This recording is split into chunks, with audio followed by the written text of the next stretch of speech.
Hi friends, വിഷ്ണുശാലിനിയുടെ latest എപ്പിസോഡിലെ സുസ്മിതയും രോഹിത്തും കേക്കൊക്കെ cut ചെയ്ത് പരസ്പരം അങ്ങോട്ടും ഇങ്ങോട്ടും കൊടുക്കണേ. ശേഷം ചിയേഴ്സ് പറഞ്ഞിട്ട് ബോസും ഉപേന്ദ്രനും MD-യും കൂടെ അവിടുന്ന് മാറി നിൽക്കുക. എന്നിട്ട് അവർ സംസാരിക്കുക. ഇനിയാണ് നമ്മുടെ പ്രധാന അജണ്ട.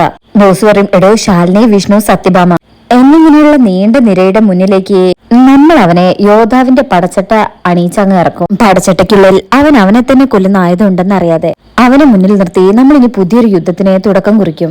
ചെയ്യുന്നതും ചെയ്യിക്കുന്നതും എല്ലാം രോഹിത്. എടോ, അതിന്റെ പങ്ക് പറ്റി ലാഭം കൊയ്യുന്നതോ നമ്മൾ. ഇതേ സമയം രോഹിതിനെ സുസ്മിത ഇങ്ങനെ മദ്യവെച്ചു കൊടുക്കും. രോഹിത് ഇപ്പൊ വേണ്ടെന്നൊക്കെ പറയുന്നുണ്ടെങ്കിലും ഇതും കൂടെ എന്ന് പറഞ്ഞ് നിർബന്ധിക്കുമ്പോ രോഹിത് അത് വാങ്ങി കഴിക്കണേ. ഇതൊക്കെ കണ്ടിട്ട് MD അമ്മ പറയും, അപ്പൊ അവൻ അറക്കാൻ വേണ്ടി കൊണ്ടുപോകുന്ന ഒരു മാടാണല്ലേ. ഉപേന്ദ്രൻ പറയും, പിന്നെ എന്ത് കരുതി, കുപ്പത്തൊട്ടിയിലെ മാണിക്കാണെന്ന് കരുതി. ഷോക്കേസിലോ കിടന്നത് കുപ്പത്തൊട്ടിയിലല്ലേ, അവനെ തിരിച്ചെത്തിക്കേണ്ടത് അവിടെ തന്നെയാണ്. കണ്ടില്ലേ എന്ത് സന്തോഷത്തിൽ അവൻ നിൽക്കുന്നത്. എടോ, ചെയ്യുന്ന എല്ലാ ബിസിനസിന്റെ ഇടപാടും ഇവന്റെ പേരിലായിരിക്കണം. നമ്മളൊരു പാർട്ട്നേഴ്സ് മാത്രം. ഒരു അന്വേഷണം വന്ന എല്ലാ കാലവും ജീവിത അവസാനം വരെ അകത്ത് കിടക്കേണ്ടവനവൻ. പിന്നെ അവനിപ്പോ ഇത്തിരി സന്തോഷിച്ചാൽ എന്താ? സന്തോഷിക്കട്ടെടോ, നന്നായി സന്തോഷിക്കട്ടെ. അവനിപ്പോ നമ്മുടെ മോഹവലയത്തിനുള്ളില. ആ വല പൊട്ടിച്ച് പുറത്ത് കിടക്കാതെ നോക്കേണ്ട ഉത്തരവാദിത്വം അവൾക്കുള്ളതാ, സുസ്മിതയ്ക്ക്. ഉപേന്ദ്രൻ പറയും, പഴയ പ്രണയ ജോഡികളാ. ഇതിനിടയിലെ എന്തെങ്കിലും പ്രണയം വന്നു കഴിഞ്ഞാലേ എല്ലാ പദ്ധതികളും പൊളിയും. ബോസ് പറയും, എടോ അത് തനിക്കറിയത്തില്ല, അവനെ മേയ്ക്കുന്നത് മാൻകുട്ടിയല്ല, സിംഹമാണ്, സിംഹം. ആ ഉറപ്പെനിക്കുണ്ട് എന്നിങ്ങനെ സംസാരിച്ച് നിൽക്കുമ്പോ സുസ്മിത രോഹിത്തിനെ മദ്യ വെച്ചു കൊടുത്തതിനു ശേഷം ഇവരുടെ അടുത്തേക്ക് ചെല്ലും, കൂടെ രോഹിത്തും. രോഹിത്തിന്റെ കയ്യിൽ നിന്ന് ഗ്ലാസ്സൊക്കെ സുസ്മിത വേഗം വാങ്ങിച്ചു വെക്കും. ബോസ് പറയും, ഇനി നമുക്ക് പ്രധാന ചർച്ചയിലേക്ക് കടക്കാം. നമ്മള് ഇന്നിവിടെ ചെയ്യാൻ പോകുന്ന ബിസിനസ്സേ കേരളത്തിൽ നിന്നല്ല, ഇന്ത്യയിൽ നിന്നല്ല, അങ്ങ് മലേഷ്യ വരെ പോയാലും അതിന് വലിയ അതിശയോക്തിയൊന്നുമില്ല. കാരണം നമ്മുടെ പാർട്ണർ ഉപേന്ദ്രൻ അതിനുള്ള നീക്കുപോക്കൊക്കെ ചെയ്തു കഴിഞ്ഞു. ഇനി നമുക്ക് ഈ ബിസിനസ്സിൽ ഒരു തേരാളി വേണം. മുന്നിൽ നിന്ന് പട നയിക്കാൻ നല്ലൊരു പോരാളിയെ പോലെ എല്ലാം ഒത്തിണങ്ങിയ ഒരു തേരാളി. അത് മറ്റാരുമല്ല, നീ തന്നെയാടാ രോഹിത്. പിന്നെ ഭാഗ്യമുള്ള നക്ഷത്രം വേണ്ടത്. ആ ഭാഗ്യം നമ്മുടെ ബിസിനസ്സിൽ ഉണ്ടാവട്ടെടോ. പിന്നെ ഓരോരുത്തരുടെ ലാഭവിധം കൃത്യമായിട്ട് അക്കൗണ്ടിൽ എത്തിയിരിക്കും. എന്താണെന്നറിയോ? കാരണം ഇവൻ കണക്കിലും എടുക്കണ. സുസ്മിത വീണ്ടും മദ്യം എടുത്തുകൊണ്ട് വന്ന് കൊടുക്കണേ. എന്നിട്ട് പറയും, രോഹിത്തെ, നീ ഞങ്ങളോടൊപ്പം കൂടുമ്പോ ഞാനൊരു വാക്ക് തന്നിരുന്നു. കുന്നിക്കുരുവോളം ആഗ്രഹിക്കുന്നവർക്ക് ഒരു കുന്നോളം കൊടുത്ത ചരിത്രമാണ് ഞങ്ങൾക്കുള്ളത്. നിന്നെ അവഗണിച്ചവർക്കെതിരെ നിന്ന് ഫൈറ്റ് ചെയ്യാൻ നിനക്ക് കൃത്യമായ ഒരു സ്പേസ്, അത് ഞാൻ നിനക്ക് ഉറപ്പ് തന്നിരുന്നു. ഈ ബിസിനസിന്റെ തലപ്പത്തേക്ക് നീ വരുന്നതോടുകൂടെ ഞാൻ പറഞ്ഞ കാര്യങ്ങളൊക്കെ യാഥാർത്ഥ്യമാവുകയാണ്. അധികാരവും പണവും പവറും നിന്റെ കയ്യിലേക്ക് വന്നു കഴിഞ്ഞാൽ ആദ്യത്തെ കണക്ക് നിന്റെ അമ്മയെ തീർത്തവരോട് തന്നെയായിരിക്കണം. ഇത് കേൾക്കുമ്പോ രോഹിത്തിന്റെ മുഖത്ത് നല്ല ദേഷ്യം വരുന്നുണ്ട്. സത്യമ്മയുടെ കാറടിച്ച് അമ്മ മരിച്ചതും അമ്മ അങ്ങനെ കിടക്കുന്നതൊക്കെ ഇങ്ങനെ വീണ്ടും ആലോചിക്കുകയാണ്. അതുപോലെ തന്നെ ഒരു കാർ ആക്സിഡന്റില് സത്യഭാമയുടെ തലയും ചിന്നി ചിതറി കിടക്കണം. അത് ചെയ്യേണ്ടത് ഒരു മകന്റെ കടമയാണ്. അത് നീ ചെയ്തിരിക്കണം. രോഹിത് പറയും, എല്ലാ പകയും മനസ്സിലുണ്ട്. ഒന്നും ആറി തണുക്കാനും തണുപ്പിക്കാനും ഞാൻ സമ്മതിക്കില്ല. എന്നോട് ചെയ്ത ഓരോ ചോദിക്കും എണ്ണി എണ്ണി പകരം ചോദിക്കാൻ തന്നെയാ എന്റെ തീരുമാനം. ഇത് കേൾക്കുമ്പോ സുസ്മിതയും ബോസും ഇങ്ങനെ പരസ്പരം നോക്കുന്നുണ്ട്. അവർക്ക് ഭയങ്കര സന്തോഷാവാണേ. അങ്ങനെ രോഹിത് പറയും, അതിനായി എനിക്ക് പലരെയും കൂടെ കൂട്ടേണ്ടതുണ്ട്. അത് സ്നേഹം കൊണ്ട് കൂടെ കൂട്ടുന്നതല്ല, സ്നേഹിച്ചുകൊണ്ട് കഴുത്തറക്കാൻ കൂടെ കൂട്ടുന്നതാ. അത് കേൾക്കുമ്പോ സുസ്മിതയുടെ ഉള്ളില് ഒരു ചെറിയൊരു പേടിയൊക്കെ ഉണ്ട്. പിന്നീട് കാണിക്കുന്നത് ADMA കളക്ടർ ഓഫീസിൽ എത്തിയിരിക്കണേ. മറ്റൊരു ദിവസമാണ് കേട്ടോ. അവിടെ ഫോൺ ചെയ്ത് ഇങ്ങനെ നിൽക്കുമ്പോഴേക്കും കളക്ടറുടെ കാർ വരണേ. മറ്റാരും അല്ല, ശാലിനി വീണ്ടും ജോയിൻ ചെയ്യണേ. കാറിന്ന് ഇറങ്ങി വരുമ്പോ തന്നെ ഗുഡ് മോർണിംഗ് മാഡം എന്ന് പറഞ്ഞ് ജോൺ എബ്രഹാം വേഗം ബൊക്കെയൊക്കെ കൊടുക്കും. മാഡം ലീവായിരുന്നപ്പോ എനിക്കായിരുന്നു ചാർജ്. ശാലിനി പറയും, താങ്ക്സ് ജോൺ എബ്രഹാം, എന്റെ ഒരു കുറവ് അറിയിക്കാതെ ഭംഗിയായിട്ട് കാര്യങ്ങൾ നിർവഹിച്ചു, എല്ലാ കാര്യങ്ങളും നടത്തിയെന്ന് അനു പറഞ്ഞു ഞാൻ അറിഞ്ഞു. പിന്നെ എനിക്കിപ്പോ തന്നെ സ്വീകരണത്തിനും ഒരുപാട് നന്ദി.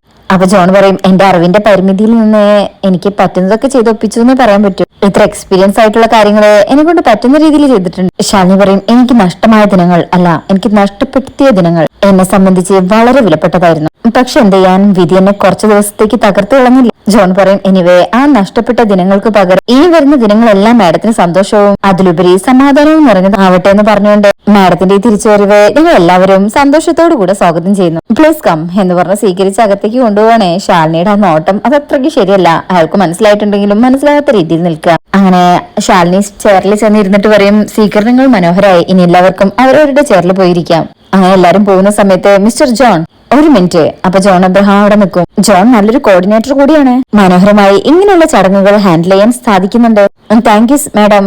കോളേജിൽ പഠിക്കുമ്പോ ഞാനൊരു ആർട്സ് ക്ലബ് സെക്രട്ടറി ആയിരുന്നു. ശാലിനി പറയും, ഓ രാഷ്ട്രീയ പ്രവർത്തനമായിരുന്നു ജോണിനെ ചേർന്നത്, എങ്കിൽ കൂടുതൽ ശോഭിക്കായിരുന്നു. ജോൺ പറയും, എങ്കിൽ ഞാൻ അങ്ങോട്ട്. അപ്പൊ ശാലിനി പറയും, 1 മിനിറ്റ് അനു, കഴിഞ്ഞ ദിവസം നടന്ന ലേലത്തിന്റെ ഫയലിംഗ് എടുക്ക്. അനു അത് എടുത്തു കൊടുക്കണേ. ശാലിനി അതിങ്ങനെ നോക്കുന്ന കാണുമ്പോ ജോൺ വിചാരിക്കും, എന്തിനായിരിക്കും ഇപ്പോ ഈ ഫയൽ ചോദിച്ചിരിക്കുന്നത്? ലേലത്തിന് പിന്നിലുള്ള കൂട്ടുകെട്ട് ബിസിനസ് വല്ലതും മേഡം അറിഞ്ഞാണോ, അതോ എന്റെ ഈ ഇൻവോൾവ്മെന്റ് ആരെങ്കിലും അറിയിച്ചാണോ? എന്തായാലും നിൽക്കാൻ പറഞ്ഞത് നല്ലതിനായിരിക്കില്ല, ചോദ്യങ്ങൾ ഉണ്ടാകും. ഏത് രീതിയിലാണെങ്കിലും കാര്യങ്ങളെ ഫേസ് ടു ഫേസ് ചെയ്തേ പറ്റും. അങ്ങനെ ശാലിനി പറയും, ജോൺ ഇരിക്കി. അങ്ങനെ ജോൺ അവിടെ ഇരിക്കുമ്പോ ശാലിനി ആ ഫയലൊക്കെ ഇങ്ങനെ ഈ സമയം പരിശോധിച്ച് കഴിയണേ. ജോൺ ഇരിക്കുമ്പോ ശാലിനി പറയും, സർക്കാരിന്റെ ഖജനാവിലേക്ക് നല്ല ബൾക്കായിട്ട് വന്നു ചേരേണ്ട തുക എന്തുകൊണ്ടാണ് അത്രയും ചെറിയൊരു എമൗണ്ടിൽ ഉറപ്പിക്കേണ്ടി വന്നത്? ജോൺ പറയും, അത് പിന്നെ സർക്കാർ ലേലല്ലേ, ബഹുജനം കുറവായിരുന്നു. ശാലിനിക്കും കുറവായതോ അതോ മനഃപൂർവ്വം കുറവാക്കിയതോ? ജോണിനാകെ പേടിയാവുന്നുണ്ട്. അനു ഇങ്ങനെ അയാൾ അടങ്ങണിട്ട് നോക്കും. അല്ല മേഡം എന്തോ മനസ്സിൽ വെച്ച് പറയണമെന്ന് തോന്നുന്നു. ശാലിനി പറയും, ഹേ ഞാൻ എന്റെ മനസ്സിൽ തോന്നിയൊരു സംശയം ഷെയർ ചെയ്തേ ഉള്ളൂ. ഓക്കെ, പിന്നെ ഒരു പേഴ്സണൽ ചോദ്യം കൂടി ചോദിച്ചോട്ടെ. ACP ചന്ദ്രബോസും മുൻ മേയർ സുസ്മിതയുമായിട്ട് നല്ല സൗഹൃദാണല്ലേ? ജോൺ പറയും, സൗഹൃദാണെന്ന് ചോദിച്ചാൽ ശാലിനി പറയും, നല്ല സൗഹൃദമാണ്. മാത്രമല്ല ചന്ദ്രബോസിന്റെ ഒരു കസിൻ സിസ്റ്ററെ കല്യാണം കഴിച്ചിരിക്കുന്നത് ജോണിന്റെ ഒരു കസിൻ ബ്രദറാണ് അല്ലേ? ഒരു ഇന്റർകാസ്റ്റ് മാരേജ് എന്ന രീതിയിൽ അതൊന്ന് വലിയ കോലാഹലം ഉണ്ടാക്കിയിരുന്നു. പിന്നെ നിങ്ങൾ ഇടപെട്ടിട്ടാണ് അടുത്തൊരു നല്ല നിലയിലാക്കിയത് അല്ലേ? കഴിഞ്ഞ ഓഗസ്റ്റ് 12-നോ 13-നോ ആയിരുന്നു വിവാഹം, ശരിയല്ലേ? ഇതൊക്കെ ഇങ്ങനെ കേൾക്കുമ്പോ ജോണാകെ നിന്നുരുകാണ്. ഈശ്വര, ഇവളെന്റെ എല്ലാ ഗൃഹനിലയും മരിച്ചു പെറുക്കിയിട്ടിരിക്കുകയാണല്ലോ. അതില് ശാലിനി, ജോൺ ഞാൻ പറയുന്നത് കേൾക്കുന്നില്ലേ? 12-നോ 13-നോ ഏത് ദിവസമായിരുന്നു വിവാഹം? അതെ 12-നായിരുന്നു മാഡം. ശാലിനി പറയും, അതെ 12. അതിനുശേഷം ചെക്കനെയും പെണ്ണിനെയും കൊണ്ട് നിങ്ങൾ പുന്നമട കായലിലൂടെ ഒരു ബോട്ടിങ്ങും സംഘടിപ്പിച്ചിരുന്നു. അതിന്റെ ഫോട്ടോസും വീഡിയോസും ഫേസ്ബുക്കിൽ ഇട്ടിരുന്നു. ഇതെല്ലാം 1 വർഷം മുമ്പാണ്. അല്ല മാഡം ഇതൊക്കെ? ശാലിനി പറയും, ചന്ദ്രബോസ് സുസ്മിതയൊക്കെ എനിക്ക് അത്രയ്ക്കും വേണ്ടപ്പെട്ടവരല്ലേ ജോൺ? അപ്പൊ അവരെ പോലുള്ളവർ പങ്കെടുക്കാന്ന് പറയുന്നത് ഒരു VIP ഫംഗ്ഷൻ ആയിരിക്കില്ലേ? അതൊക്കെ സോഷ്യൽ മീഡിയയിൽ വൈറലായിരിക്കില്ലേ?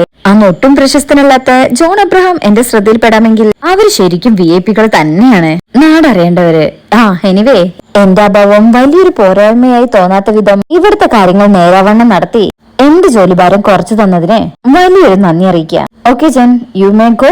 അപ്പോ ജോൺ ആകെ പേടിച്ചു നിൽക്കുന്നത്, താങ്ക് യു മാഡം, കണ്ടതിലും പരിചയപ്പെട്ടതിലും ഒരുപാട് സന്തോഷം എന്ന് പറഞ്ഞാൽ അയാൾ വേഗം അവിടെ നിന്ന് ഇറങ്ങിപ്പോകും. അനു പറയും, മാഡം സംഗതി കത്തിയിട്ടുണ്ട്, ഇതിപ്പോ തന്നെ പോയിന്റ് അടുത്തേക്ക് പോകും വിത്തിൻ സെക്കൻഡ്. അതിനുശേഷം പിന്നീട് കാണിക്കുന്നത് അനു പറഞ്ഞ പോലെ തന്നെ ജോൺ വേഗം സുസ്മിതയെ വിളിക്കണേ. എന്താണ് മിസ്റ്റർ ജോൺ? ഝാൻസി റാണി കസേരയിൽ വന്നിരുന്നോ? അപ്പോ ജോൺ പറയും, ഇരിക്കുക മാത്രമല്ല ഒന്ന് വിറപ്പിക്കുകയും ചെയ്തു. പഴയതൊക്കെ തട്ടിയെടുത്ത് നമ്മൾ മൂന്നാളും തമ്മിലുള്ള ബന്ധത്തിന്റെ പരപ്പും ആഴവും ഒക്കെ പറഞ്ഞു ചോദിച്ചു. ഹോ, അപ്പൊ കാടടച്ചുള്ള വെടിവെപ്പാണല്ലേ? ജോൺ പറയാം, ലേലത്തിന്റെ ക്രമക്കേടിനെ കുറിച്ചൊക്കെ ചോദിച്ചു. എന്നെ കുറിച്ച് വ്യക്തമായി ചകഞ്ഞിട്ട് തന്നെ അവര് വന്നിരിക്കുന്നത്. അത് അവരെനിക്ക് വ്യക്തമായി മനസ്സിലാക്കി തരുകയും ചെയ്തു. സുസു പറയും, അപ്പൊ അവള് മനഃപൂർവ്വം പ്രശ്നം ഉണ്ടാക്കാനുള്ള വരവാണല്ലേ?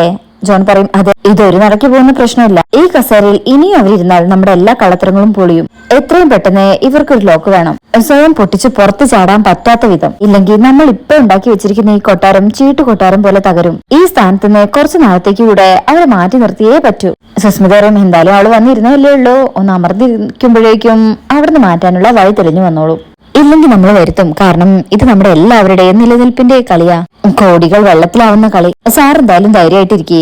അപ്പൊ ജോൺ പറയും, എനിക്ക് നിങ്ങളെ വിശ്വാസ എന്ന് പറയുമ്പോ ആ കോള് സുസ്മിത കട്ട് ചെയ്യാണ്. സുസ്മിത വിചാരിക്കും, എന്റെ ശാലിനെ നിനക്കുള്ള പണി നീ തന്നെ തേടുകയാണല്ലോ, നിന്റെ ഇഷ്ടമാണെങ്കിൽ അങ്ങനെ തന്നെ നടക്കട്ടെ. ഇതേ സമയം ജോണ് ഇതെല്ലാം പറഞ്ഞുകൊണ്ട് അങ്ങ് തിരിയുമ്പോ തൊട്ട് പാക്കിലായിട്ട് ഒരാൾ നിക്കണേ, മറ്റാരും അല്ല. എല്ലാം കേട്ടുകൊണ്ട് രാമേട്ടനുണ്ട്. രാമേട്ടനെ കാണുമ്പോ ജോണൊന്ന് പേടിക്കുന്നുണ്ട്. ജോൺ ഇങ്ങനെ തുറച്ചു നോക്കുമ്പോ രാമേട്ടൻ അവിടുന്ന് പോവാ. അതിനുശേഷം പിന്നീട് കാണിക്കുന്നത് നൂർജഹാനെയാണ്. നൂർജഹാൻ എങ്ങോട്ട് പോകുന്ന വഴി വണ്ടി കേടായി പോവാണ്. എത്ര ശ്രമിച്ചിട്ടും വണ്ടി പിന്നെ സ്റ്റാർട്ട് ആവുന്നില്ല. ഈ സമയം മുന്നിൽ വരുന്ന വണ്ടിക്ക് കൈ കാണിക്കാ. കറക്റ്റ് അത് വിഷ്ണു തന്നെ. വിഷ്ണുക്കും എന്ത് പറ്റി ഇവിടെ? എന്ത് പറ്റാനാ വിഷ്ണുവേട്ടാ? വണ്ടി പണി മുടക്കി. വിഷ്ണുവേട്ട വീട്ടിലേക്കാണെങ്കിൽ ഒരു ലിഫ്റ്റ് തരാമോ? വിഷ്ണുവിന്റെ ഒരു മടിയുണ്ട്. അല്ല ഇപ്പോ ഇതിലിപ്പോ അപ്പോ നൂറ് പറയും എന്നെ വീട്ടിലാക്കണം, ഇത് തന്നെ. വിഷ്ണു പറയും, അല്ല മോളെ, അത് ആരെങ്കിലൊക്കെ കണ്ടാ? നൂറ് പറയും, ആരെങ്കിലും കണ്ടാൽ പേടിയാണോ? ഞാൻ എന്റെ സ്വന്തമായിട്ട് എന്റെ ബൈക്കിന്റെ പിന്നില് കേറി പോകുന്നത് കണ്ടാൽ ആരെന്ത് പറയാനാ? വിഷ്ണുവിന് അങ്ങനെയുള്ള പേടിയുണ്ടോ? വിഷ്ണു പറയും, ആ പേടിയില്ല, എന്നാലും വിഷ്ണുവിന് സത്യം പറയണമെങ്കിൽ ഒരു പേടിയൊക്കെ ഉണ്ട്. അതില് നൂറ് പറയും, ഒരു പേടിയില്ല എന്ന് പറഞ്ഞ് സ്കൂട്ടിയുടെ കീ എടുത്ത് സാധനങ്ങൾ എടുത്ത് വണ്ടി വിട്ടോ എന്ന് പറഞ്ഞ് ബൈക്കിന്റെ പിറകിൽ കയറും. വണ്ടി എടുക്ക് വിഷ്ണുട്ടാ. വിഷ്ണുവിനാണെങ്കിൽ ആകെ മടിയുണ്ട്. എടുത്തു. അങ്ങനെ അവര് പോകുന്ന വഴി വിഷ്ണു ചോദിക്കുന്നുണ്ട്, ഇതിപ്പോ എവിടെ പോയി വരിക? നൂറ് പറയും, ഒന്നും പറയുന്നത് തന്നെ വിഷ്ണുട്ടാ. ബാപ്പച്ചിയുടെ കാര്യം അറിയോ? നമ്മൾ എന്തെങ്കിലും സാധനം വാങ്ങിക്കുന്നത് നമുക്ക് ഉപയോഗിക്കാനല്ലേ, പക്ഷെ വീട്ടിൽ കൊണ്ടുവന്ന് വർക്ക് ചെയ്തില്ലെങ്കിൽ നമുക്ക് എന്തോരം വിഷമാവും. ബാപ്പച്ചി പക്ഷെ അങ്ങനെയല്ല, വർക്ക് ചെയ്യുന്നില്ലെങ്കിൽ വർക്ക് ചെയ്യണ്ട, എന്നാ തിരിച്ചു കൊണ്ടുപോയി അതിനെ കുറിച്ച് ചോദിക്കാനൊന്നും സമ്മതിക്കില്ല. അവിടെ എങ്ങനെ ഇരിക്കും. പക്ഷെ ഞാൻ അങ്ങനെയല്ല, 100 രൂപയുടെ സാധനമാണെങ്കിലും 200 രൂപയുടെ പെട്രോൾ അടിച്ച് ഞാനത് കൊണ്ടുപോയി മാറ്റിക്കും. എന്നാലേ എനിക്ക് കിടന്ന് ഉറക്കം വരൂ. ഇത് കേൾക്കുന്ന വിഷ്ണു ചിരിക്കും. എന്നിട്ട് മാറ്റി കിട്ടിയോ? 100 പറയും. പിന്നല്ലാതെ അത് മിക്സിയുടെ ജാറാ, ഇതിനകത്തുണ്ട്. അങ്ങനെ ഇവര് സംസാരിച്ചുകൊണ്ട് പോകുമ്പോ 100 പറയും, ഞാൻ ചോദിക്കാൻ മറന്നൊരു കാര്യമുണ്ട്, ഞാൻ ചോദിക്കട്ടെ? ചോദിച്ചോ. അപ്പൊ 100 വയ്ക്കും, സത്യം ആഗ്രഹിക്കുന്നത് പോലെ വിഷ്ണുവേട്ടൻ ഒരു കല്യാണം കഴിക്കാത്തത് എന്താ? വിഷ്ണുക്കും എന്ത്, അമ്മയ്ക്ക് വേണ്ടി പെൺപിള്ളേരെ കണ്ടെത്തിയിട്ടുണ്ട്. 100 പറയും, കണ്ടുവച്ചിട്ടില്ല, വേണമെങ്കിൽ നോക്കാം. നോക്കി കഴിയുമ്പോ ഇനിയൊരു വീട് വെച്ചിട്ട് കല്യാണം ഉണ്ടാവൂന്ന് പറഞ്ഞേക്കരുത്. വിഷ്ണു പറയും, എന്തായാലും 100ന്റെ ബാപ്പച്ചിയെ പോലെ നല്ല വലിയൊരു ലോറി മുതലാളി ആവട്ടെ, എന്നിട്ടാവും ബാക്കിയൊക്കെ. 100 പറയും, നല്ല ഐശ്വര്യമുള്ള വീടാ, ഞങ്ങളുടെ ഉമ്മുമായും ഉപ്പുപ്പായും ഒക്കെ താമസിച്ച വീട്. നഷ്ടപ്പെട്ടതെല്ലാം വിഷ്ണുവേട്ടൻ തിരികെ പിടിക്കും, എനിക്ക് ഉറപ്പാ. വിഷ്ണു പറയും, 100ന്റെ വാക്ക് പൊന്നാവട്ടെ. അങ്ങനെ ഇവരിങ്ങനെ പോവാണ്. ഒരു സ്ഥലത്തെത്തുമ്പോ ഒരു കാറ് വന്ന് ബൈക്കിന്റെ മുന്നിൽ അങ്ങ് നിർത്തും. വിഷ്ണു ദേഷ്യം വരും, ഇവനിത് എന്താ കാണിക്കുന്നത്? അപ്പോ കാറിന് ഒരാൾ ഇറങ്ങി വരിക. അത് കാണുമ്പോ 100ന് ആളെ മനസ്സിലാവും. എന്റെ അല്ലാ, നസീർക്ക എന്ന് പറഞ്ഞോണ്ട് 100 അവിടെ നിന്ന് ഇറങ്ങാണ്. ബൈക്കിൽ നിന്ന് ഇറങ്ങുമ്പോ വിഷ്ണു വിചാരിക്കും ഇതിപ്പോ എന്തിനാ ഇറങ്ങുന്നെന്ന്. അപ്പോഴേക്കും നസീർ വന്നിട്ടേക്കും, നീ ആരാടാ? വിഷ്ണു വയ്ക്കും, അത് ചോദിക്കാം, നീ ആരാ? നസീർ പറയും, അത് നീ ഇവളോട് ചോദിക്കേ, ഇവള് പറയട്ടെ ഞാൻ ആരാടെന്ന്. വിഷ്ണു വയ്ക്കും. അപ്പൊ 100 പറയും, വിഷ്ണുട്ടാ ഇത് നസീർക്ക, എന്റെ മാമയുടെ മോനാ. നസീർ വയ്ക്കും, അത് മാത്രമാണ് 100 നമ്മൾ തമ്മിലുള്ള ബന്ധം, ബാക്കിയൂടെ പറ, നിന്നെ കൊണ്ടിറക്കുന്നല്ലേ, അതുകൂടെ അറിയട്ടെ. അതിലൊന്ന് വിഷ്ണുവിന് ദേഷ്യം വരും. ഡേ വാക്കുകളെ സൂക്ഷിച്ച് സംസാരിക്കാം കേട്ടാ. ഈ കുട്ടിയെ ഞാൻ എന്റെ സഹോദരിയെ പോലെ കണ്ടിട്ടാ ലിഫ്റ്റ് എടുത്തേ.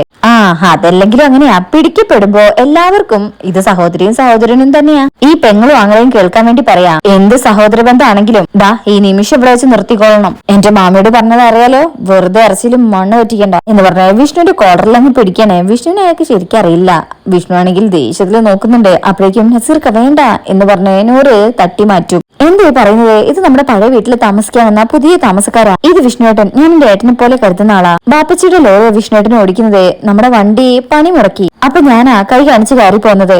അയാൾ പറയും, ശരി, നീ പറഞ്ഞതൊക്കെ ഞാൻ വിശ്വസിക്കുന്നു, നീ ഇപ്പൊ ചെന്ന് കാറിൽ കയറ്. 100 അങ്ങനെ നിൽക്കുമ്പോ ചെന്ന് കയറടി എന്ന് പറഞ്ഞ് പിടിച്ചു വലിച്ചങ്ങിടും. 100 ആ ഷോപ്പറെ എടുത്ത് സങ്കടത്തോടു കൂടി വിഷ്ണുവിനെ അങ്ങനെ നോക്കും. അയാളെ നോക്കിയിട്ട് കാറിൽ കയറാണ്. വിഷ്ണുവിനോട് പറയും, നീ അവളും പറഞ്ഞതൊക്കെ ഞാൻ വിശ്വസിക്കുന്നു. അതെ, ഞാൻ കെട്ടാൻ പോകുന്ന പെണ്ണാ. നീ മാമന്റെ ഡ്രൈവറാണെന്നല്ലേ പറഞ്ഞത്? അപ്പൊ മാമന്റെ ലോറി മാത്രം ഓടിച്ചാ മതി. വരട്ടെടാ മാമന്റെ ഡ്രൈവറെ എന്ന് പറഞ്ഞുകൊണ്ട് അയാളെ കാറിൽ കയറി അവിടുന്ന് പോകാണ്. വിഷ്ണുവിന് നല്ല ദേഷ്യം ഉണ്ടെങ്കിലും ഇപ്പൊ വിഷ്ണുവിന് ഇതിന്റെ പിന്നാലെ പോകാനൊന്നും വയ്യ. വിഷ്ണുവിനെ തലയിൽ ഇങ്ങനെ കൈവച്ച് ദേഷ്യത്തിൽ ഇങ്ങനെ നിൽക്കുക. ശേഷം പിന്നീട് കാണിക്കുന്നത് ശ്യാമ രോഹിത് പറഞ്ഞതുപോലെ കാണാൻ വന്നിരിക്കുകയാണ്. രോഹിത് എന്തിനാ കാണണമെന്ന് പറഞ്ഞത്? രോഹിത് പറയും, കഴിഞ്ഞതെല്ലാം ഒരു ദുസ്വപ്നം പോലെ മറക്കാനാ ഞാനിപ്പോ ശ്രമിക്കുന്നത്. നിനക്ക് ചില തെറ്റുകൾ പറ്റിയിട്ടുണ്ട്, അതുപോലെ എനിക്കും. മറക്കാനും പൊറുക്കാനും മാത്രമുള്ളതാണ് ജീവിതം എന്ന് വിശ്വസിക്കുന്ന കൂട്ടത്തിലുള്ളതാ ഞാൻ. അതുകൊണ്ട് തന്നെയാ ഒരു പുതിയ ജീവിതത്തെ കുറിച്ച് ഞാൻ ചിന്തിച്ചത്. അത് നിന്നോട് ഷെയർ ചെയ്യണമെന്ന് എനിക്ക് തോന്നി. ശ്യാമ അങ്ങ് ഞെട്ടും. പുതിയ ജീവിതോ? രോഹിത് പറയും, യെസ്, എ ന്യൂ ലൈഫ്. നമുക്കൊക്കെ ഒരു ജീവിതമല്ലേ ഉള്ളൂ, അതും വിരലിലെണ്ണാവുന്ന ആയുസ് ബാക്കി മാത്രമുള്ള ജീവിതം. അതിങ്ങനെ വഴക്കും ബഹളമായിട്ട് പോകുമ്പോ നഷ്ടപ്പെടുന്നത് നമ്മുടെ തന്നെ ദിനങ്ങളാ. അത് നഷ്ടപ്പെടുത്തുന്നതിനേക്കാളും നല്ലത് ഒന്നിച്ചു നിന്ന് മുന്നോട്ട് പോകുന്നത് തന്നെയല്ലേ. ഇതിപ്പോ എനിക്ക് നിനക്കും അറിയാൻ പറ്റുന്ന കാര്യങ്ങൾ മാത്രമേ നമ്മുടെ ജീവിതത്തിൽ സംഭവിച്ചിട്ടുള്ളൂ. അതിന്റെ പോരായ്മ പരിഹരിക്കേണ്ടതും നമ്മൾ തന്നെയാണ്. ഒന്ന് ശ്രമിച്ചു നോക്കിയാലോ? ശ്യാമ അങ്ങ് ഞെട്ടും. ഈ പറയുന്നത് എനിക്കറിയാവുന്ന രോഹിത് തന്നെയാണോ, അതോ എന്നെ വെറുതെ പറഞ്ഞ് മോഹിപ്പിക്കുന്നതാണോ? ഒരുപാട് വീഴ്ചകൾ വീണതുകൊണ്ട് എനിക്കിപ്പോ എല്ലാവരെയും പേടിയാ. രോഹിത് പറയും, എനിക്കിപ്പോ നിന്നോട് ഒരു ദേഷ്യവുമില്ല, പഴയ ഇഷ്ടത്തിന് ഒരു കുറവും സംഭവിച്ചിട്ടില്ല. അകന്ന് നിൽക്കുമ്പോഴാണ് ബന്ധങ്ങളുടെ വില അറിയാൻ പറ്റുക പറയുന്നത് പോലെ അത് ശക്തമായി മനസ്സിലാക്കിക്കൊണ്ട് തന്നെയാ ഒരു തിരിച്ചുവരവിന് ഞാൻ നിന്നത്. വിശ്വസിക്കണമെങ്കിൽ വിശ്വസിക്കാം. അപ്പൊ തന്നെ ശ്യാമ പറയും, എനിക്ക് രോഹിത്തിന് വിശ്വാസാ. ഞാനിപ്പോ എന്താ ചെയ്യേണ്ടത്? നമ്മൾ താമസിച്ചിരുന്ന സത്യാമ്മയുടെ കൊട്ടാരം പോലുള്ള വീടും അതിന് ചുറ്റുവട്ടത്തുള്ള സ്ഥലങ്ങളെല്ലാം ഇപ്പൊ ഇന്ന് എന്റെ കയ്യിലാണ്. സത്യാമ്മയുടെ ബുദ്ധിമോശം കൊണ്ട് കൈവിട്ടു പോയ മുതല്, എന്റെ ബുദ്ധി കൂർമ്മത കൊണ്ട് ഞാൻ സ്വന്തമാക്കിയ മുതല്, അവിടെ ഞാനിപ്പോ രാജാവായി വാഴുമ്പോ അവിടെ എന്റെ പട്ടമഹർഷിയാവാൻ നിന്നെ ഞാൻ വിളിക്കുന്നത്. സമ്മതമാണെങ്കിൽ ഇപ്പൊ നീ ഒരു തീരുമാനം പറയണം. ശ്യാമയ്ക്ക് ഒന്നും പറയാൻ പറ്റുന്നില്ല. രോഹിതയ്ക്കും എന്താ ഒന്നും പറയാത്തത്? എന്റെ കൂടെ വരാൻ ബുദ്ധിമുട്ടുണ്ടോ? ശ്യാമ പറയും, അത് പിന്നെ എനിക്കൊന്ന് ആലോചിക്കണം. രോഹിത് പറയും, അങ്ങനെയാണെങ്കിൽ ഞാൻ തുടക്കത്തിലേ പറഞ്ഞൊരു കാര്യം ഒന്നുകൂടെ ഒന്ന് ഓർമ്മിപ്പിക്കട്ടെ. എ ന്യൂ ലൈഫ്, പുതിയൊരു ജീവിതം, മറ്റൊരു പട്ടമഹർഷിയെ തെരഞ്ഞെടുക്കാനുള്ള ഒരു അവകാശം, അത് നീ എനിക്ക് തന്നിട്ടേ ഇവിടുന്ന് നീ പോകാവൂ. ഇത് കേൾക്കുമ്പോ ശ്യാമ അങ്ങ് ഞെട്ടിപ്പോകും. ശ്യാമയ്ക്കും, രോഹിത്തെ, അപ്പോ രോഹിത് ഇപ്പൊ എന്നെ ക്ഷണിച്ചത് രോഹിത്തിന്റെ ജീവിതത്തിലേക്കല്ലേ? രോഹിത് പറയും, ഞാൻ പറഞ്ഞില്ലേ എനിക്ക് ജീവിക്കണം, അതിനുവേണ്ടിയാ നിന്നെ ഞാൻ ക്ഷണിച്ചത്. പക്ഷെ അതിന് നിനക്ക് സമ്മതമില്ലെങ്കിൽ എനിക്ക് മറ്റൊരു വഴി ആലോചിക്കേണ്ടി വരുന്നേ ഞാൻ പറഞ്ഞുള്ളൂ. അതിലൊരു തെറ്റും ഞാൻ കാണുന്നില്ല. നിന്റെ സമ്മതം അത് മാത്രമേ എനിക്ക് വേണ്ടത്. അതിനുവേണ്ടി മാത്രമാണ് നിന്നെ കാണണമെന്ന് ഞാൻ പറഞ്ഞത്. എനിക്ക് നിന്റെ വീട്ടുകാരുടെ സമ്മതമാണ് വേണ്ടതെങ്കിൽ ഞാൻ അങ്ങോട്ട് വരില്ലായിരുന്നോ? യെസ് ഓർണോ അതെനിക്ക് പറയണം. ശ്യാമ ഒന്നും പറയാൻ പറ്റാതെ ഇങ്ങനെ നിൽക്കുമ്പോ രോഹിത് പറയും മൗനം സമ്മതമാണെന്നാണ് അർത്ഥം. പക്ഷെ ഇവിടെ ഞാനിപ്പോ അങ്ങനെ കരുതുന്നില്ല. ഇനി ഒരു പക്ഷേ ഇനി നമ്മൾ കണ്ടെന്നും വരില്ല എന്ന് പറഞ്ഞ രോഹിത് പോകുമ്പോ ശ്യാമ കൈ പിടിച്ചു വെക്കും. രോഹിത്തെ ഞാൻ വരാം. രോഹിത് പറയും ഗുഡ്, പക്ഷേ വൺ കണ്ടീഷൻ. നീ എല്ലാം ഉപേക്ഷിച്ച് എന്റെ കൂടെ വരുമ്പോ പപ്പിമോളും നിന്റെ കൂടെ ഉണ്ടായിരിക്കണം. അത് കേൾക്കുമ്പോ ശ്യാമ എങ്ങനെ ഞെട്ടും. അത് രോഹിത്തെ പപ്പിമോളെ കൊണ്ടുവന്ന രോഹിത് പറയും നിന്റെ ലൈഫാണ് മുഖ്യമെന്ന് ചിന്തിക്കുന്ന നിന്റെ കുഞ്ഞേച്ചിയും കുഞ്ഞേച്ചിയുടെ സന്തോഷമാണ് നിന്റെ സന്തോഷം എന്ന് വിശ്വസിക്കുന്ന കുഞ്ഞേച്ചിയുടെ വിഷ്ണുവേട്ടനും എന്റെ ഈ കണ്ടീഷൻ സമ്മതിക്കണം. എങ്കിൽ മാത്രമേ നിനക്ക് എന്റെ കൂടെ ഒരു ലൈഫ് ഉണ്ടാകൂ. ശ്യാമയ്ക്ക് ആകെ സങ്കടവും. രോഹിത്തെ ഇത് പിടിവാശിയാ. രോഹിത് പറയും പിടിവാശി തന്നെയാ. ഇത്രയും നാള് എന്റെ മോളെ പോലെ ഞാൻ ലാളിച്ചു വളർത്തിയതല്ലേ. ഇനി അങ്ങോട്ടും അവൾ എന്റെ ഒപ്പം നിന്ന് വളർന്നാ മതി. സ്വന്തം മകളെ മറ്റുള്ളവർ വളർത്തുന്നത് നോക്കിക്കാണാനുള്ള ഭാഗ്യം മാത്രമേ ശാലിനിക്കും വിഷ്ണുവിനും ഉണ്ടാകാൻ പാടുള്ളൂ. എന്നോട് കാണിച്ച ക്രൂരതയ്ക്ക് ഞാൻ അതെങ്കിലും ചെയ്യണ്ടേ. ഈ ഒരു കാര്യത്തിന് പെട്ടെന്നൊരു തീരുമാനം പറയണ്ട. 2 ദിവസം ആലോചിക്കാനും പ്രവർത്തിക്കാനും പറയാനും ഉള്ളത് 2 ദിവസം. അതിനുള്ളിൽ അനുകൂലമായ മറുപടി കിട്ടിയില്ലെങ്കിൽ ഞാൻ എന്റെ വഴി നോക്കും. പറഞ്ഞില്ലെന്ന് വേണ്ട എന്ന് പറഞ്ഞ് രോഹിത് അവിടുന്ന് കാറെടുത്ത് പോവാണ്. ശ്യാമ ഇപ്പൊ നല്ല ധർമ്മസങ്കടത്തിലായിരിക്കണേ. സങ്കടത്തോടു കൂടെ അവിടെ നിന്നിങ്ങനെ കരയും. ശേഷം പിന്നീട് കാണിക്കുന്നത് ഉപേന്ദ്രൻ സത്യാമ്മയും രാഘവേട്ടനും താമസിക്കുന്ന ആ പുതിയ വാടക വീട്ടിലേക്ക് വന്നിരിക്കുക. ആ വീട് കണ്ടിട്ട് പറയും കൊള്ളാം, കുഴപ്പമില്ല. ശേഷം ഏട്ടാ എന്ന് വിളിക്കുമ്പോ രാഘവേട്ടനും ബാമയും വരുന്നുണ്ട്. നിങ്ങളെ തമ്മിൽ പിരിക്കാൻ നോക്കിയ ഞാനാ മണ്ടൻ. സത്യം പറയാലോ ഇപ്പോഴും നിങ്ങൾ എനിക്ക് ശ്രീരാമചന്ദ്രനും സീതാദേവിയുമാണ്. രാഘവേട്ടൻ ചോദിക്കും എന്താണ് നിന്റെ ഉദ്ദേശം? അപ്പൊ ഉപേന്ദ്രൻ പറയും എന്നിൽ നിന്ന് അകലം പാലിച്ചാലും എന്റെ കൂടെ പിറപ്പല്ലേ. സ്വന്തം വീട്ടിൽ നിന്ന് ഇറങ്ങി വന്നതിന് ശേഷം എങ്ങനെയാ ജീവിതം എന്ന് ഞാൻ അറിയണ്ടേ. അതുമല്ലെങ്കിൽ ജീവിതത്തോട് വീട് പറഞ്ഞ് പോയോന്നൊക്കെ അറിയണ്ടേ. ഇതുകൂടെ കേൾക്കുമ്പോ ബാമയ്ക്ക് അങ്ങ് ദേഷ്യം വരും. ഇതൊക്കെ അനിയന്റെ കടമയല്ലേ ചേട്ടാ? അപ്പൊ ബാമ പറയും ഒരനിയൻ വന്നിരിക്കുന്നു. ആ വാക്ക് ഉച്ചരിക്കാനുള്ള അവകാശം നിനക്കില്ല. കാരണം ആ ബന്ധത്തിന് ഒരുപാട് ബന്ധങ്ങളുടെ വില വരുന്ന വാക്കാ. ഒരുപാട് അർത്ഥങ്ങളുണ്ട്. അത് നിന്റെ വാക്കെന്ന് കേൾക്കുമ്പോ അതിന്റെ മഹത്വം ഇല്ലാതായി പോവും. ചേട്ടത്തി അങ്ങനെ പറയരുതേ. ചേട്ടത്തി എനിക്ക് സീതാദേവിയെ പോലെയാ. ലക്ഷ്മണൻ സീതാദേവിയോട് ഒരിക്കലെങ്കിലും കയർത്ത് സംസാരിച്ചിട്ടുണ്ടോ? ഭാമറും ചില നേരത്ത് സീതാദേവി സംഹാര രുദ്രയാണെന്ന് നീ കണ്ടിട്ടുണ്ടോ? ഇനി നീ ഇവിടെ നിന്നാൽ എന്റെ കൈ നിന്റെ മുഖത്ത് വീഴും. കടക്ക് വെളിയിലെ. ഇത് കേൾക്കുന്ന ഉപേന്ദ്രൻ പറയും ഇതെങ്ങനെ നിങ്ങളെ വീടാകും? ഇത് വല്ലവന്റെയും വീടല്ലേ. വാടകയ്ക്ക് താമസിക്കുന്ന നിങ്ങൾക്ക് ഇതെങ്ങനെയാ നിങ്ങളുടെ പഠിക്കലാകാ? രാഘവേട്ടൻ പറയും നിർത്തടാ. നീ ചെയ്തതെല്ലാം മറക്കാൻ ശ്രമിച്ചുകൊണ്ടേ മറ്റൊരു ജീവിതം ഉയർത്തിക്കൊണ്ടുവരാണ് ഞങ്ങള്. ഇനി നീ എന്തിനാ വരുന്നത്? ഇപ്പൊ നീ ഉണ്ടാക്കിയ മുറിവ് ഉണങ്ങാൻ ഈ ആയുസ് പോരാ. കാരണം അത് അത്രത്തോളം ആഴേറിയതാ. മനുഷ്യന് എല്ലാത്തിനൊരു അതിരുണ്ട്. ഈ അവസാന നിമിഷത്തിലെ ഞങ്ങൾക്ക് വാർദ്ധക്യത്തിൽ ഒരു കാലാഗ്രഹം നീ വാങ്ങിച്ചു തരരുത്. അതുകൊണ്ട് പോ. ക്ഷമയെ പരീക്ഷിക്കാതെ പോടാ. നീ ഇറങ്ങിപ്പോടാ. അപ്പോഴും ഉപേന്ദ്രൻ ചിരിച്ചിട്ട് പറയും ചേട്ടൻ എന്തൊക്കെയാ പറയുന്നേ? അല്ല ചേട്ടാ വീട്ടിൽ വരുന്നവരോട് ഇങ്ങനെയാണ് പറയാ. ശേഷം ഭാമയോട് പറയും പുതിയ കച്ചവടമൊക്കെ തുടങ്ങിയെന്ന് കേട്ടു. അഷ്ടിക്ക് വല്ലതും കിട്ടുന്നുണ്ടോ? മൊത്തത്തിൽ ഞാൻ എല്ലാം എടുക്കാന്ന് പറഞ്ഞതല്ലേ. വീടെടുത്താൽ വീട്ടുകാരി ഫ്രീ എന്നുള്ളൊരു ഓഫർ ഞാൻ എടുത്തിരുന്നല്ലോ. കേൾക്കുമ്പോ രാഘവേട്ടൻ കെട്ടിലൂടെ ഭാമയെ നോക്കണേ. അന്ന് ഏട്ടത്തിക്ക് സമ്മതിച്ചിരുന്നെങ്കിലേ ഏട്ടനും ഏട്ടത്തിക്കും എന്റോടൊപ്പോ താമസിക്കായിരുന്നല്ലോ. അതിൽ ഭാമ ഏട്ട ദ്രോഹി എന്ന് പറഞ്ഞേ അടിക്കാനായിട്ട് കൈ ഉയർത്തുമ്പോഴേക്കും ഉപേന്ദ്രൻ കൈ പിടിക്കും. കൈ വിടട ദ്രോഹി എന്നിട്ട് പറയും ഇനി നിന്റെ അടി കൊള്ളാനേ ഉപേന്ദ്രൻ മുഖം വെച്ച് തരില്ല. ഇതുപോലെ പിടിച്ച് അടക്കി നിർത്തും. എന്റെ ചേട്ടൻ ഇതുപോലെ നിന്റെ കൈ പിടിച്ചു വെച്ചിരുന്നെങ്കിൽ ഒരാണിന്റെ നേരെയും നിന്റെ ഈ കൈ ഉയരില്ലായിരുന്നോ എന്ന് പറഞ്ഞ് കൈ ഇങ്ങനെ അമർത്തി പിടിക്കും. ഉപേന്ദ്രനെ വിടടാ അവളെ എന്ന് പറഞ്ഞിട്ട് ഉപേന്ദ്രനെ പിടിച്ചൊരൊറ്റ തട്ട് വെച്ച് കൊടുക്കും. അത്രയ്ക്ക് അവടാ എന്ന് പറഞ്ഞിട്ട് ആ വാക്കിംഗ് സ്റ്റിക്ക് വെച്ച് അടിക്കാൻ നിൽക്കുമ്പോ ഉപേന്ദ്രൻ അത് പിടിച്ചു വെക്കുക. ഈ സമയം ഉപേന്ദ്രൻ രാഘവേട്ടന് ഒരൊറ്റ ഒന്ത് വെച്ച് കൊടുക്കുമ്പോ ആ തല താഴെ പോയി അങ്ങ് ഇടിക്കണേ സ്റ്റെപ്പിന്റെ മുകളില്. ഇത് കാണുമ്പോ ഭാമയാകെ പേടിക്കും. രാഘവേട്ടൻ വേദന കൊണ്ട് നിലവിളിക്കണേ. അപ്പോഴേക്കും ഇത് കണ്ട് നൂറ് വരും. അച്ഛാ എന്ന് വിളിച്ച് ഓടി വന്ന് പിടിക്കുന്നുണ്ട്. ഭാമയ്ക്കും നീ ഇത്രയ്ക്ക് ദുഷ്ടനാണോ? നീ കാണിക്കുന്നതിനൊക്കെ നീ അനുഭവിക്കും. ഞങ്ങളോട് ചെയ്ത ചതിക്കെല്ലാം നീ കണക്ക് പറയേണ്ടി വരും. ഉപേന്ദ്രൻ പറയും അത് പറയേണ്ട സമയത്ത് ഞാൻ പറഞ്ഞോളാം. ഇപ്പൊ എനിക്ക് നല്ല സമയാ. നീയും നിന്റെ ഭർത്താവും കൂടെ രാജാവും രാജ്ഞിയുമായി ഭരണം നടത്തിയിരുന്ന ആ കൊട്ടാരമുറ്റവും ഇപ്പൊ എന്റെ കയ്യിലാ. നിന്റെ അവസ്ഥ എന്താ? അച്ചപ്പവും കുഴലപ്പവും വിറ്റ് നടക്കേണ്ട അവസ്ഥ.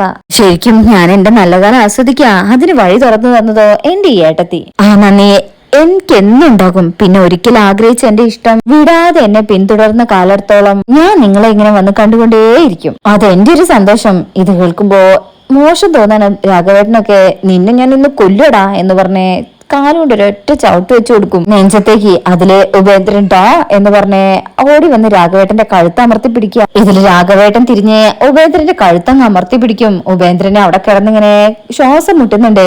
ഒന്നില്ലെങ്കിൽ ഞാൻ, അല്ലെങ്കിൽ ഇവൻ, ആരെങ്കിലും ഒരാൾ, അത് മതി എന്ന് പറഞ്ഞിട്ട് ആ കൈ കൊണ്ട് ഇങ്ങനെ കഴുത്തിനെ അമർത്തി പിടിക്കണേ.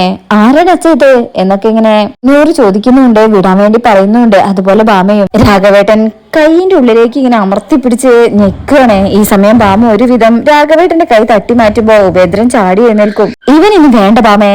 അപ്പോഴേക്കും ഉപേന്ദ്രൻ നല്ല വേദനയായിട്ടുണ്ട്. ശ്വാസം കിട്ടാതെ പെടയായിരുന്നു അവിടുന്ന്. എന്ത് പിടുത്തായിട്ടാ പിടിച്ചത്? ഞാൻ ചത്തുപോയ പിന്നെ എങ്ങനെ ഇടയ്ക്കിടയ്ക്ക് എനിക്ക് വന്ന് കാണാൻ പറ്റുക? അതെന്താ ചേട്ടൻ ചിന്തിക്കാത്തത്? അതില് ബാമ വന്നിട്ട് എവിടെ ദ്രോഹി ഇറങ്ങി പോടെ ഇവിടുന്ന്. ദ്രോഹം ഞാനാണോ ചെയ്തത്? നിങ്ങളല്ലേ? സുഖമില്ലാത്ത ആളല്ലേ ഏട്ടൻ? പക്ഷെ അങ്ങനെയാണ് പെരുമാറ്റം. രാഘവേട്ടനാണെങ്കിൽ ഇപ്പോഴും തല എങ്ങനെ അവിടെ ഇടിച്ചത്? നല്ല വേദനയുണ്ട്. ഇടയ്ക്കിടയ്ക്ക് തലയുടെ ബാക്ക് ഭാഗം ഇങ്ങനെ തൊട്ടു നോക്കുക. അങ്ങനെ ഉപേന്ദ്രൻ ബാമയെയും രാഘവേട്ടനെയും കളിയാക്കുന്ന രീതിയിൽ സംസാരിച്ചുകൊണ്ട് ഞാൻ പോട്ടെ ഏട്ടാ. അതില് രാഘവേട്ടൻ പറയും പോടാ. അങ്ങനെ ഉപേന്ദ്രൻ അവിടുന്ന് കാറെടുത്ത് പോകും. ബാമ കരഞ്ഞോണ്ട് എന്ത് പറ്റി രാഘവേട്ടാ? വയ്യേ, നമുക്ക് ഹോസ്പിറ്റലിൽ പോകാം. രാഘവേട്ടൻ വേണ്ടെന്ന് പറയും. നൂറ് ചോദിക്കും ആരെയാളെ, എന്തിനാ നിങ്ങളെ ഉപദ്രവിക്കുന്നത്? അവൻ ഞങ്ങളുടെ കാലിനാ, ഞങ്ങളെ കൊണ്ട് അവൻ പോകൂ. രാഘവേട്ടനാണെങ്കിൽ തല അവിടെ നന്നായിട്ട് ഇടിച്ചിട്ടുണ്ട്. ആ വേദന ഉണ്ടെങ്കിലും ബാമയോട് ഇപ്പൊ പറയാതെ നിൽക്കുക. പിന്നീട് കാണിക്കുന്നത് ഒരു ക്ഷേത്രത്തിലെ രോഹിത്തും സുസ്മിതയും വധുവരന്മാരായിട്ട് ഇങ്ങനെ നിൽക്കണേ. അങ്ങോട്ടേക്ക് ശ്യാമ വരികയാണേ. ഈ കാഴ്ച കാണുന്ന ശ്യാമ ഞെട്ടിപ്പോവും. ശ്യാമ ഇങ്ങനെ നോക്കുമ്പോഴേക്കും തിരുമേനി താലിയെടുത്ത് രോഹിത്തിന്റെ കയ്യിൽ കൊടുക്കണേ. പ്രാർത്ഥിച്ചതിന് ശേഷം പെൺകുട്ടിയുടെ കഴുത്തിൽ കെട്ടിക്കോളൂ. ശ്യാമയാണെങ്കിൽ ഇത് കണ്ടിങ്ങനെ ഞെട്ടി ഷോക്കായിട്ട് നിൽക്കണേ. ശ്യാമയ്ക്ക് ഇത് വിശ്വസിക്കാനാവുന്നില്ല. അങ്ങനെ രോഹിത് ആ താലിയെടുത്ത് സുസ്മിതയുടെ കഴുത്തിൽ കെട്ടുകയാണേ. ഞെട്ടലോട് കൂടി ശ്യാമ എല്ലാം കണ്ടോണ്ട് നിൽക്കണേ. പിന്നീട് റോസ് പൂവിന്റെ മാല കൊടുക്കും. അതും രോഹിത്ത് സുസ്മിതയുടെ കഴുത്തിലും സുസ്മിത രോഹിത്തിന്റെ കഴുത്തിലും അണിയിച്ചു കൊടുക്കണേ. ശേഷം അവരിന്ന് ഇങ്ങനെ പ്രാർത്ഥിക്കും. സുസ്മിത ശ്യാമയെ കാണും. രോഹിത്ത് ശ്യാമ. ഈ സമയം രോഹിത്തും സുസ്മിതയും കൂടെ ശ്യാമയെ നോക്കി ഇങ്ങനെ കളിയാക്കി ചിരിച്ചുകൊണ്ട് ഇങ്ങനെ നിൽക്കണേ. ആ നോട്ടവും ചിരിയും ശ്യാമയ്ക്ക് സഹിക്കാനേ ആവുന്നില്ല. പെട്ടെന്ന് രോഹിതേ എന്ന് വിളിച്ച് സ്വപ്നത്തിൽ നിന്ന് എഴുന്നേൽക്കാണ് ശ്യാമ. ഇതെല്ലാം ശ്യാമ കണ്ട സ്വപ്നാണ്. ശ്യാമ എഴുന്നേറ്റ് ലൈറ്റൊക്കെ ഇട്ടിട്ട് വേഗം വെള്ളം കുടിക്കും. അപ്പോഴേക്കും ശബ്ദം കേട്ട് ശാരദാമ്മ വരിക. എന്താടി, എന്തിനാ നീ നിലവിളിച്ചത്? ശ്യാമയ്ക്കും ഞാൻ നിലവിളിച്ചായിരുന്നോ? ശ്യാമ ആകെ ടെൻഷനില് വേർത്ത് കുളിച്ച് നിൽക്കണേ. ശാരദാമ്മയ്ക്കും നിനക്ക് എന്ത് പറ്റി? നീ എന്താ വേർതിരിക്കുന്നേ? ഞാനൊരു സ്വപ്നം കണ്ടു. ശാരദാമ്മ പറയും അതെങ്ങനെയാ? കിടക്കാൻ നേരത്തെ പ്രാർത്ഥിച്ച് കിടക്കില്ലല്ലോ. അപ്പോഴേക്കും ശബ്ദം കേട്ട് എന്ത് പറ്റിയമ്മേ എന്ന് ചോദിച്ച് ശാലിനിയും വരിക. എന്താടി? അപ്പൊ ശ്യാമ പറയും എനിക്ക് എന്തോ പോലെ, വേണ്ടപ്പെട്ട ആർക്കോ എന്തോ അപകടം ഉണ്ടായതുപോലെ. ശാലിനിക്ക് പേടിയുണ്ട്. ശാരദാമ്മ പറയും അത് നീ സ്വപ്നം കണ്ടതിന്റെ മോളെ, ഉറങ്ങി കഴിയുമ്പോ മാറും. രാമനാമം ജപിച്ച് ഉറങ്ങാൻ നോക്ക്. ശാലിനി പറയും അമ്മേ ചെറിയൊരു അസ്വസ്ഥത എനിക്കും ഉണ്ട്. പക്ഷെ അതെങ്ങനെ ബോധ്യപ്പെടുത്താന്ന് ചോദിച്ചാ എനിക്കറിയില്ല. അപ്പൊ ശാരദാമ്മയ്ക്കൊരു പേടിയാവും. കൈകാലുകളൊക്കെ തളർന്നു വിട്ടുപോകുന്നൊരവസ്ഥ, തൊണ്ടയൊക്കെ വരളുന്നത് പോലെ എന്തൊക്കെയോ സംഭവിക്കാൻ പോകുന്നൊരു തോന്നല് എനിക്കും ഉണ്ട്. പനി വല്ലതുണ്ടോ? ശാലിനി പറയും ഏയ് വല്ലാത്തൊരു ക്ഷീണം, അത്രേ ഉള്ളൂ എന്ന് പറഞ്ഞ് ശാലിനി അവിടുന്ന് പോകും. ഇപ്പോ ശാരദാമ്മയ്ക്ക് നല്ല പേടിയുണ്ട്. ശ്യാമയുടെ അടുത്ത് തന്നെ മോളെ എന്ന് വിളിക്കുമ്പോ ശ്യാമ കരഞ്ഞോണ്ട് ശാരദാമ്മയെ അങ്ങ് കെട്ടിപ്പിടിക്കാണ്. ശാരദാമ്മ ചേർത്ത് പിടിച്ച് ആശ്വസിപ്പിക്കുന്നുണ്ട്. അപ്പൊ ഇങ്ങനെയൊക്കെയാണ് ഈ ഭാഗത്തുള്ളത്. ഇന്നത്തെ റിവ്യൂ ഇഷ്ടപ്പെട്ടിട്ടുണ്ടെങ്കിൽ ചാനൽ എല്ലാവരും ലൈക്ക് ചെയ്ത് സബ്സ്ക്രൈബ് ചെയ്ത് സപ്പോർട്ട് ചെയ്തേക്കണേ. താങ്ക്